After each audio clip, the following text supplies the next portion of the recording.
Hello everyone, my name's Tim Dodd. I'm a hospitality lawyer from the London office of Captain Newton Rosenman, and welcome to the first in our series of contract guides. We hope these will be a helpful aid memoir aimed at general managers, directors of finance, revenue managers and other members of executive staff involved in the day-to-day running of hotels and or service departments. We intend this series to be applicable to everybody working in the sector, from those engaged and working at luxury upper upscale hotels at one end of the spectrum, right the way down through to people operating independent family-run B&Bs at the other. We're here at the wonderful lobby of the Rosanna Four Seasons on Tottenham Court Road in London, which we think is a great location to kickstart our series. So for this first episode, we'd like to focus on the contract and what do we mean by a contract. So we appreciate that as part and parcel of the running of the day-to-day running of a hotel or a service department business, you must enter into dozens of contracts, and these contracts can take all forms, shapes and sizes. They could be, for instance, purchase order forms for the provision of a certain quantity of F&B, of bedding, of flat screen televisions or other items of FF&E. They could take the form of engagement of consultants, service engineers or members of staff. They could take the form of a third-party supply agreement where the hotel or the service department business is recruiting in a service, such as the provision of AV facilities. Or they could be a contract between the hotel or the service department and its guests, where the guests want to make use of the banqueting or the conferencing facilities of the actual business. So that's a small array, but there must be a huge variety of other contracts that I haven't mentioned there. Over the years, a number of these contracts have come across our desk for fixing because things have gone wrong. And digging a little deeper, we found that they'd gone wrong because they'd been put together either by the parties just picking off a contract from a shelf from another deal and then trying to adapt it moving forward, or the party had just decided to download a template from Google and run with that.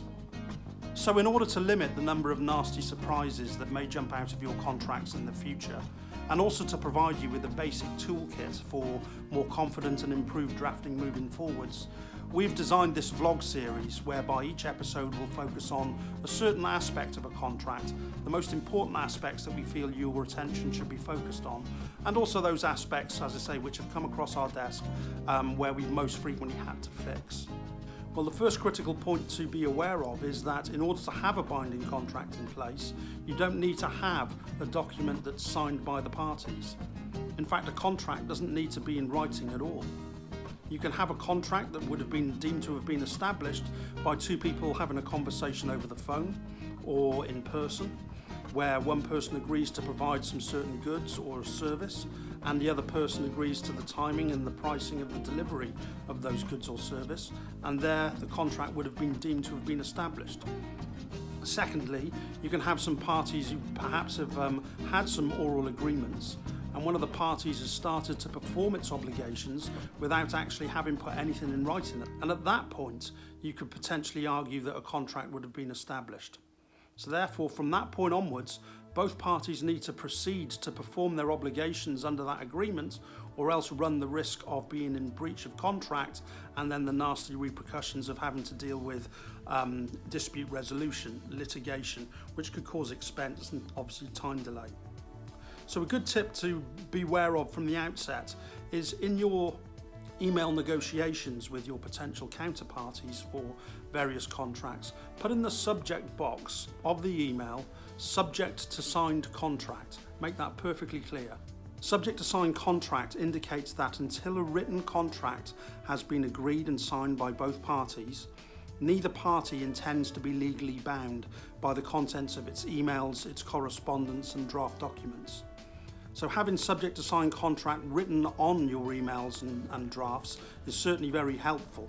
It's by no means a get out of jail free card, but it will help to the extent that any problems arise whilst you are negotiating the contract with the other side. So where do the negotiations usually begin?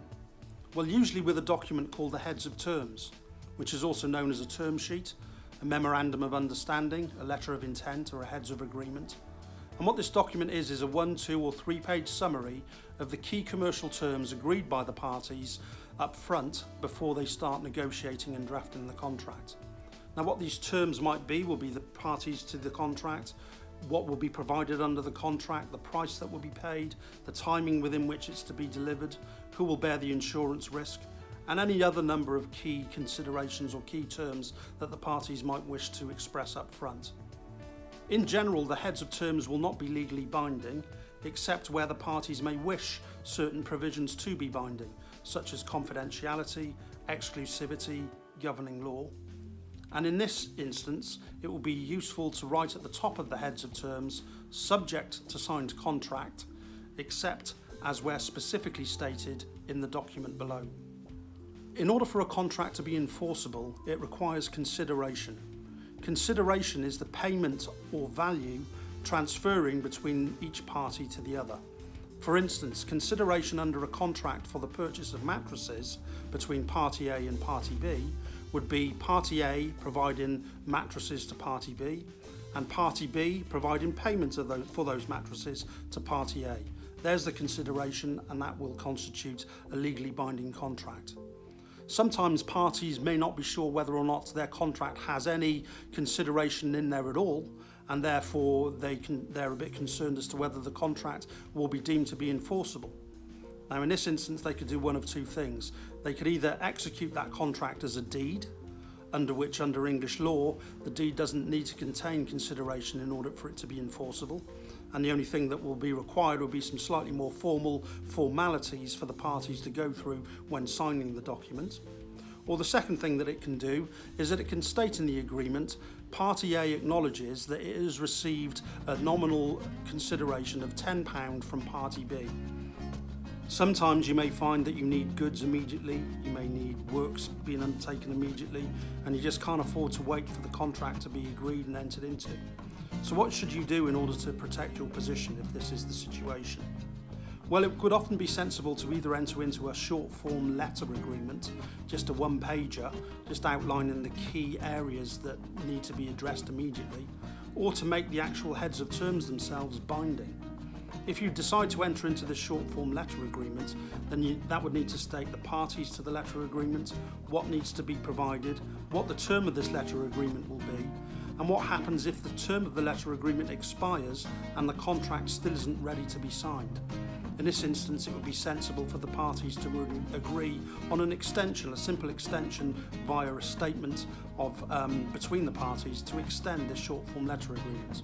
Having this short form letter agreement signed by the parties will enable you to promptly get goods in or get works undertaken or services carried out whilst you're waiting for the main form of agreement to be signed.